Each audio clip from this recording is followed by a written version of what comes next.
नमस्कार साथियों, स्वागत है आपका कंसेप्ट नर्सिंग क्लासेस में। आज की क्लास में पुनः एक बार RRB nursing superintendent special practice test solve करेंगे। आज का practice test RRB staff nurse का 21 जुलाई 2019 का ये पेपर है। इसका ये सेकंड पार्ट होगा। पहला पार्ट इसका अपलोड कर दिया गया है, तो जिसको पहला पार्ट जिसने अभी तक नहीं देखा है तो वो इस चैनल पर जाकर के पहला पार्ट देख सकता है। तो आज के पार्ट का पहला क्वेश्चन है, an exact written report of the conversation between the nurse and the patient. Patient और नर्स के बीच में एक कन्वर्सेशन हो रहा है, एक वार्तालाप हो रही है, उसकी एग्जैक्ट रिटन रिपोर्ट को क्या बोला जाता है? Option A process report, option B process record, option C non verbal record, option D nurse record. तो देखिए, नर्स और पेशेंट के बीच में एक वार्तालाप हो रहा है, कन्वर्सेशन हो रहा है आपस में। तो कन्वर्सेशन में पेशेंट की हिस्ट्री भी पूछी जाएगी, पेशेंट को क्या क्या प्रॉब्लम्स हैं वो भी पूछा जाएगा, क्या खाने से प्रॉब्लम्स हैं पेशेंट, ये सारी समस्याएं बताई, कोई मेंटली प्रॉब्लम तो नहीं है। इस प्रकार का जो पूरा रिकॉर्ड है एक रिकॉर्ड रिटन रिपोर्ट के रूप में रखा जाएगा। तो इसको क्या बोलेंगे? इसको बोलेंगे प्रोसेस रिकॉर्ड। इसलिए इसका करेक्ट आंसर होगा ऑप्शन बी। अब जैसे कि यहाँ पर एक और ऑप्शन आपका दिया था नॉन वर्बल रिकॉर्ड, तो नॉन वर्बल का मीन्स होता है कि जिसमें वार्तालाप ना हो, तो इसका तो कोई रिकॉर्ड ही नहीं होता है इसका, इसलिए ये आंसर आपका नहीं होगा। तो यहाँ पे क्या है कि पेशेंट और नर्स के बीच में कन्वर्सेशन हो रहा है, आपस में बातचीत हो रही है। बातचीत किससे संबंधित होगी? बीमारी से संबंधित होगी। तो इसको कहते हैं, क्या कहा जाता है? Process record. इसलिए यहाँ का करेक्ट आंसर है यहाँ पर ऑप्शन बी। नेक्स्ट क्वेश्चन की ओर चलते हैं। The innermost layer of the heart is called, option A myocardium, option B visceral pericardium, option C endocardium, option D pericardium. तो हार्ट में हम लोग जानते हैं कि 3 लेयर होती हैं। बाहर की लेयर, एक सबसे बाहर, एक बीच में और एक अंदर, ये 3 लेयर से हार्ट बना होता है। तो यहाँ पर हार्ट क्या होता है कि 3 लेयर से मिलकर बना होता है। तो पहली जो सबसे बाहर की लेयर होती है इसको पेरिकार्डियम बोला जाता है, बीच की लेयर को मायोकार्डियम और सबसे आंतरिक लेयर को एंडोकार्डियम बोला जाता है। यही एंडोकार्डियम सबसे आंतरिक परत होता है हृदय की बनाने वाला, जिसके नीचे हृदय स्थित रहता है। तो हृदय 4 चैम्बर का होता है। जब ये एक क्वेश्चन और कभी कभी पूछा जाता है कि एंडोकार्डियम में इन्फेक्शन हो जाता है बैक्टीरिया के कारण, तो उसको क्या बोला जाता है? तो उसको बोला जाता है एंडोकार्डाइटिस। तो एंडोकार्डाइटिस एंडोकार्डियम में होने वाला इन्फेक्शन है। यहाँ पर जो क्वेश्चन पूछा गया था कि the innermost layer of the heart, heart की इनरमोस्ट लेयर क्या है? तो हार्ट की इनरमोस्ट लेयर एंडोकार्डियम होती है। इसलिए यहाँ पर करेक्ट आंसर है ऑप्शन सी। नेक्स्ट क्वेश्चन की ओर चलते हैं।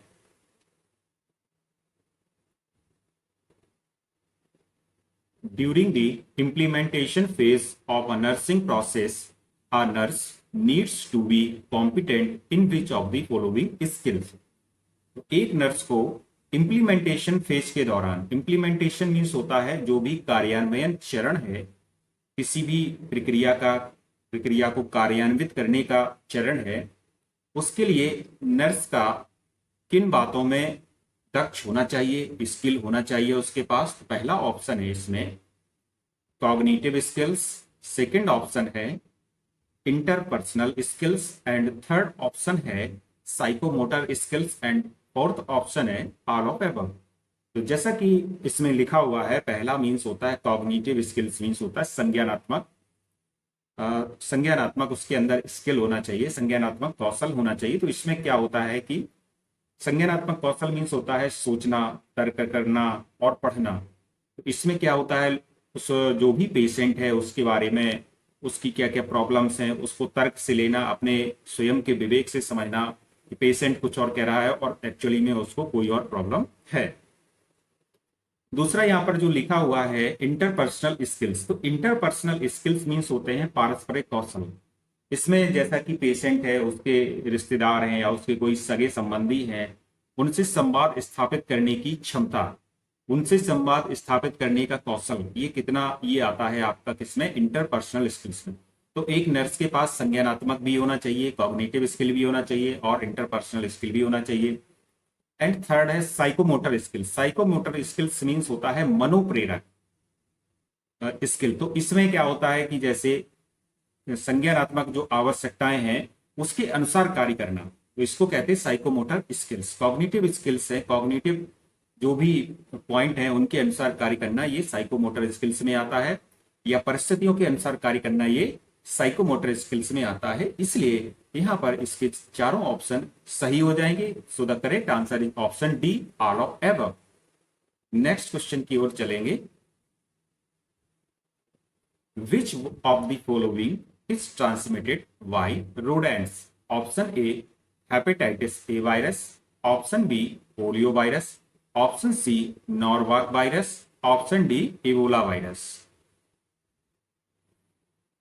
करेक्ट आंसर होगा इसका ऑप्शन बी, इबोला वायरस। अब इसमें देखिए क्या होता है कि जो भी रोडेंट्स होते हैं, रोडेंट्स मीन्स जैसे कि फ्रूट बैट्स हो गया, एक प्रकार का ये मेमल्स होता है जो कि किसी फल को खाता है, तो फल जब कोई मनुष्य खा लेता है तो मनुष्य में इन्फेक्शन उसके द्वारा हो जाता है। फिर क्या होता है कि ह्यूमन टू ह्यूमन कांटेक्ट है, जैसे कि कोई सेक्सुअल इंटरकोर्स है, इन्फेक्टेड ऑब्जेक्ट्स हैं, बॉडी फ्लूइड्स हैं, ब्लड्स है, इनके द्वारा ह्यूमन टू ह्यूमन फिर ये बीमारी फैलती जाती है। तो यहाँ पर जो रोडेंट्स मीन्स होते हैं कुतरने वाले, जैसे कि बैट्स, बैट्स मीन्स आप समझ सकते हैं चमगादड़, जो उड़ने वाले चमगादड़ हैं, वो किसी पेड़ पे बैठे, पेड़ में जो फल लगा था उसको उन्होंने इन्फेक्टेड किया, उसके बाद जैसे ही मनुष्य ने उसको खाया तो मनुष्य इन्फेक्टेड हो गया।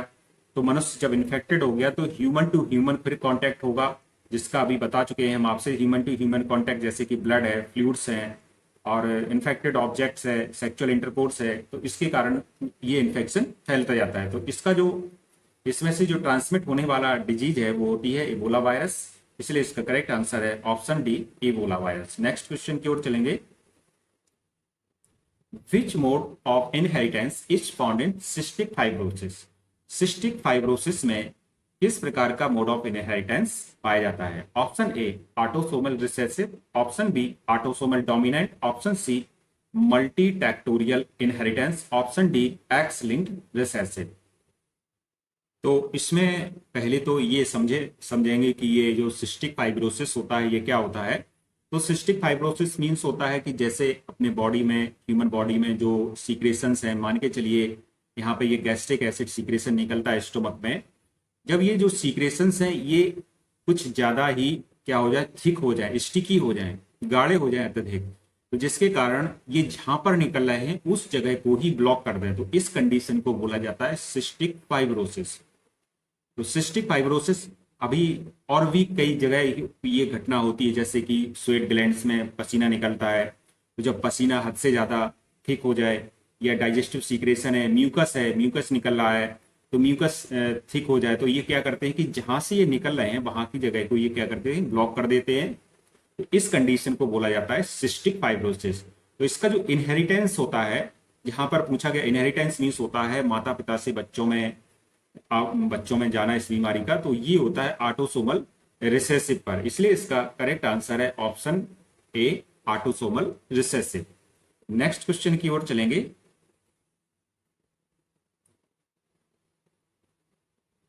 विच is a perception disorder? Option A, delusion. Option B, apathy. Option C, hallucination. Option D, obsession. Perception disorder के संबंध में यहां पर पूछा गया था, तो यहां पर जो हेल्यूसिनेशन होता है, हेल्यूसिनेशन इसको क्या कहते हैं, परसेप्शन डिसऑर्डर कहते हैं। और इसमें कुछ और 5 टाइप के हेल्यूसिनेशंस होते हैं, जैसे टैक्टाइल, ऑडियो, गस्टेटरी, विजुअल और ऑल्फैक्टरी। मीन्स इसमें होता है कि जैसे कि तो हेल्यूसिनेशन एक प्रकार का मतिभ्रम होता है, तो इससे मतिभ्रम कई प्रकार के होते हैं, जैसे कि देखने का मतिभ्रम है, कोई ऐसी चीज देखना जो कि उपस्थिति नहीं है, तो इसको क्या कहते हैं, विजुअल कहते हैं। कोई ऐसी बात सुनना जो वास्तव में ऐसा कहीं सुनाई भी नहीं दे रहा हो, कोई आवाज भी नहीं आ रही हो, तो उसका श्रवण करना, सुनना, ये भी एक प्रकार का ऑडिटरी हेल्यूसिनेशन होता है। एक होता है घ्राण संबंधी हेल्यूसिनेशन, उसको हिंदी में कहते हैं, जबकि ऑल्फैक्टरी कहते हैं कुछ ऐसी बातों की गंध महसूस करना, कुछ ऐसी चीजों की गंध महसूस करना जो कि वास्तव में पॉसिबल नहीं है या वास्तव में कुछ ऐसा उपस्थित नहीं है। तो ये हेल्यूसिनेशन के 5 प्रकार होते हैं।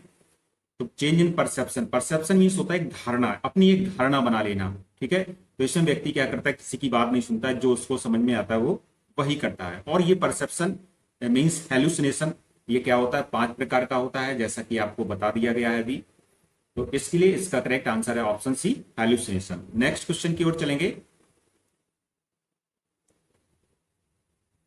ऑर्गेनोफॉस्फेट पॉइजनिंग, यहाँ पर एक क्वेश्चन दिया गया है। तो organic phosphate phosphate poisoning means होता है जैसे किसी ने कीटनाशक ले लिया है, पेस्टिसाइड ले लिया है। तो इसमें प्रॉब्लम क्या होती है कि जब भी इस प्रकार की दवाएं, जैसे कि चूहे मारने वाली दवा है, या जो फसलों के जो कीटाणु होते हैं, फसलों पर जो कीट लग जाते हैं, उनको मारने की जो दवाई होती हैं, यदि किसी व्यक्ति ने ये ले ली है तो उससे क्या होता है, एक प्रॉब्लम होती है कि एसिटिल कोलिन एस्टरेज एक एंजाइम होता है, इसका सीक्रेशन अवरुद्ध हो जाता है। जब इसका सीक्रेशन अवरुद्ध हो जाता है तो क्या होता है कि एसिटिल कोलिन की मात्रा बहुत अधिक बढ़ जाती है। जब एसिटिल कोलिन की मात्रा बहुत अधिक बढ़ जाती है, क्योंकि इसका ब्रेक डाउन नहीं हो पाएगा, इसलिए क्यों, क्योंकि इसको तोड़ने वाला जो एंजाइम है एसिटिल कोलिन एस्टरेज, ये बाधित हो चुका है, ब्लॉक हो चुका है ऑर्गेनोफॉस्फेट पॉइजनिंग के कारण। तो जब ये बॉडी में अत्यधिक बढ़ जाएगा एसिटिल कोलिनर्जिक, तो इससे क्या है, cholinergic effect acetylcholine body में बढ़ जाएगा। तो इससे क्या होता है कि बॉडी में कोलिनर्जिक इफेक्ट दिखने लगेगा। इसको काउंटर करने के लिए हम लोग क्या करेंगे, एक दवा देंगे जिसको बोला जाता है एंटी कोलिनर्जिक एजेंट। और यहाँ पर जो एंटी कोलिनर्जिक एजेंट है यह एट्रोपिन सल्फेट होती है, जो कि ऑर्गेनोफॉस्फेट की जो कोलिनर्जिक इफेक्ट है उसको काउंटर करने का काम करती है। इसलिए यहाँ पर करेक्ट आंसर होगा ऑप्शन डी, एट्रोपिन सल्फेट। तो पुनः एक बार आप लोग समझ लीजिए कि ऑर्गेनोफॉस्फेट पॉइजनिंग का मतलब होता है पेस्टिसाइड से, कीटनाशक से जो दवाएं फसलों में डाली जा रही हैं, फसलों में छिड़की जा रही हैं, कीटाणुओं को मारने के लिए कई प्रकार के कीट उसमें लग जाते हैं फसल में। तो इसके कारण व्यक्ति में क्या हो जाएगा, एसिटिल कोलिन एस्टरेज एंजाइम बाधित हो जाएगा। ये एंजाइम करता क्या है कि एसिटिल कोलिन को तोड़ने का काम करता है। जब ये एंजाइम जब बाधित होगा तो ये एसिटिल कोलिन का ब्रेक डाउन नहीं हो पाएगा। जब ब्रेक डाउन नहीं हो पाएगा तो क्या होगा, इसकी मात्रा शरीर में बहुत अधिक बढ़ जाएगी। जब बढ़ जाएगी तो इससे क्या होगा, एक कोलिनर्जिक इफेक्ट शुरू हो जाएगा, जिसको काउंटर करने के लिए हम लोगों को मीन्स जो डॉक्टर्स हैं उस समय उनको क्या करना पड़ेगा, एंटी कोलिनर्जिक एजेंट्स देने पड़ेंगे। और यहाँ पर जो एंटी कोलिनर्जिक एजेंट है ये एट्रोपिन सल्फेट है, इसलिए यहाँ पर करेक्ट आंसर हो जाएगा ऑप्शन डी। नेक्स्ट क्वेश्चन की ओर चलेंगे। The overall plan or blueprint for answering the research question is called option A, research design, option B, hypothesis, option C, sample, option D, analysis। तो यहाँ पर आपको क्या बताना है कि एक ओवरऑल प्लान के बारे में बताना, एक ब्लूप्रिंट के बारे में बताना है जो किसी भी रिसर्च क्वेश्चन का आंसर दे सके। मान लीजिए कोई रिसर्चर है, शोधार्थी है, एक पर्टिकुलर उसने कोई एक विषय, एक टॉपिक चूज किया है, चुन लिया है एक टॉपिक का, तो उसके बारे में पूरा का पूरा ओवरऑल उसका प्लान क्या है, ब्लूप्रिंट क्या है उसका, उसके बारे में पूरी डिटेल एकत्र करना, इसको कहा जाता है रिसर्च डिजाइन। इसको जिसको हिंदी में कहते हैं अनुसंधान डिजाइन। तो वह समग्र योजना, संरचना, रणनीति जो किसी अनुसंधान परियोजना को उसकी अवधारणा से लेकर आंकड़ों के अंतिम विश्लेषण तक मार्गदर्शन प्रदान करती है, इसको क्या बोलते हैं, रिसर्च डिजाइन। तो इसमें क्या होता है, ओवरऑल प्लान होता है। जबकि हाइपोथेसिस हुआ, सैंपल हुआ, एनालिसिस हुआ।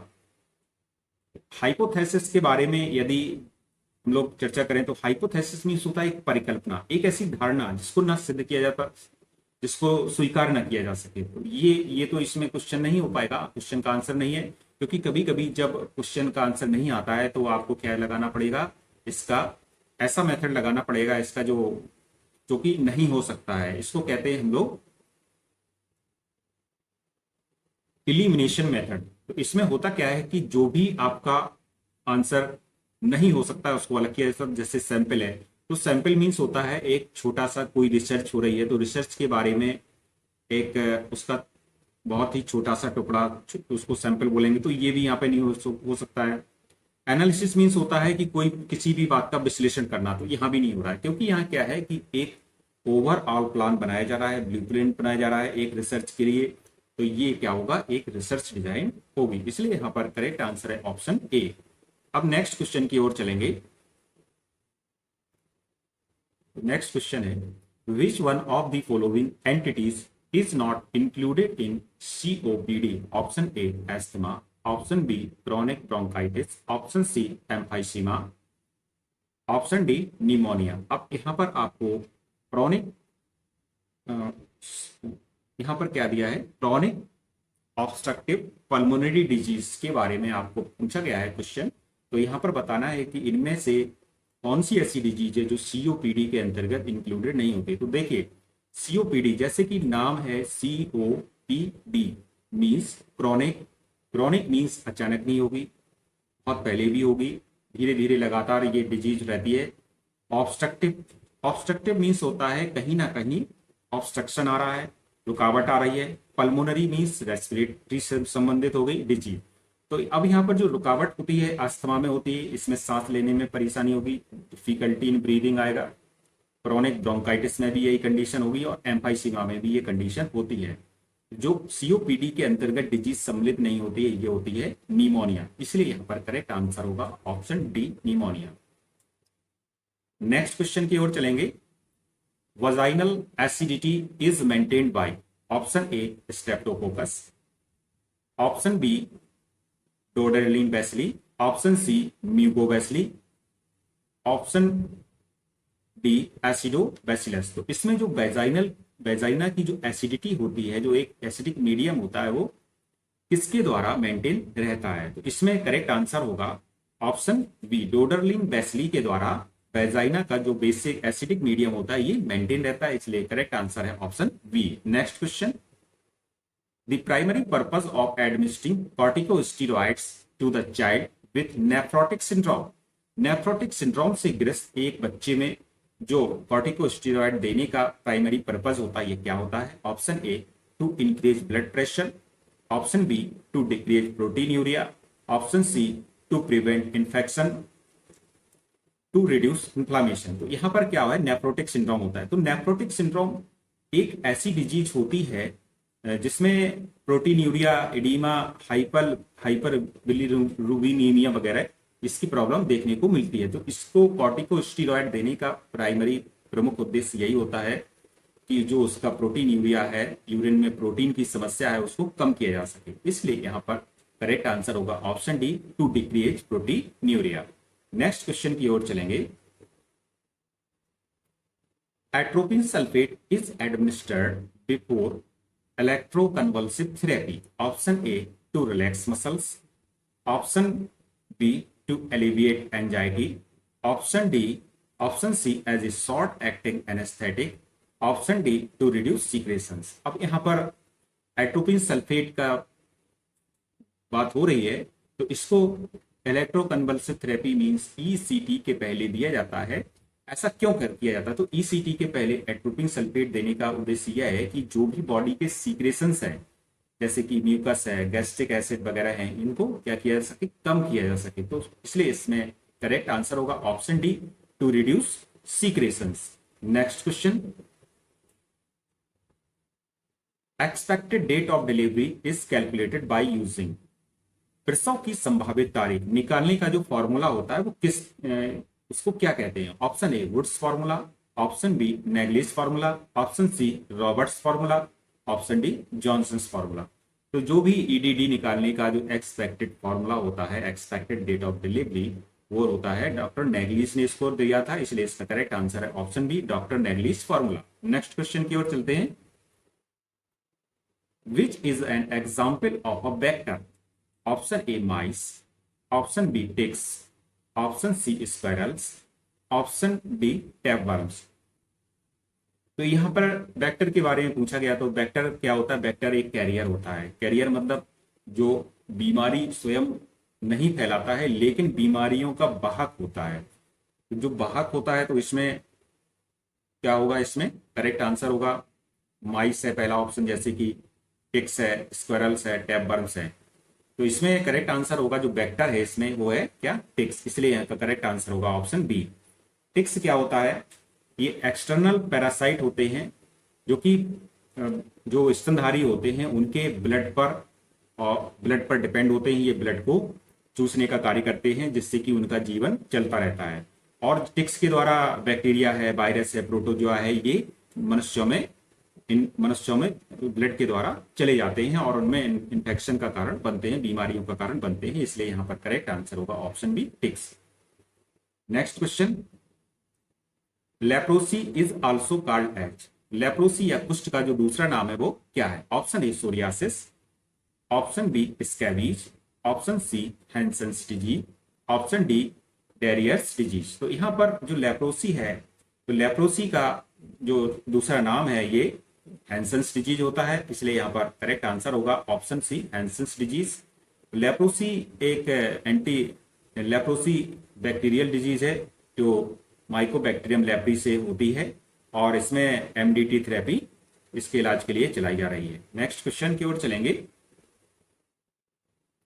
द फाइट और flight response is characterized by the following except option 1 increase in oxygen intake, option B increase in BP, decrease in cardiac output, option D mental alertness. अब इसमें क्या है, fight और flight, लड़ो या भागो, ये एक प्रतिक्रिया होती है जो कि किसके द्वारा लक्षणित है? ऑप्शन 1 जैसे इंक्रीज इन ऑक्सीजन, तो इसमें क्या होता है, ऑक्सीजन इनटेक बढ़ जाएगा। तो देखिए ऐसा है कि किसी भी व्यक्ति के सामने अचानक से कोई खतरा महसूस हो गया, जैसे अचानक से शेर आ जाना किसी रास्ते में जाते समय, तो इसमें ऑक्सीजन इनटेक तो बढ़ नहीं सकता है, इसलिए ये तो ऑप्शन आपका होगा नहीं। नेक्स्ट ऑप्शन है इसमें बीपी का बढ़ जाना, तो ऐसा भी नहीं है कि बीपी बढ़ जाए क्योंकि इसमें तो आदमी भयभीत होता है, तो इसलिए ये भी इसमें नहीं है संभव।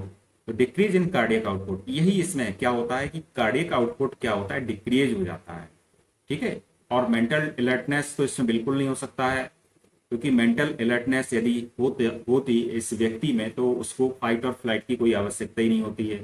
तो इसमें जो समस्या आती है, क्या आती है, लड़ो या उड़ो हार्मोन, तो ये होता है एड्रीनलिन हार्मोन के कारण, और इसमें जो नर्वस सिस्टम का ऑटोनोमिक नर्वस सिस्टम का इन्वॉल्वमेंट रहता है, जिससे कि व्यक्ति में कार्डियक आउटपुट कम हो जाता है, इसलिए यहाँ पर करेक्ट आंसर है ऑप्शन सी।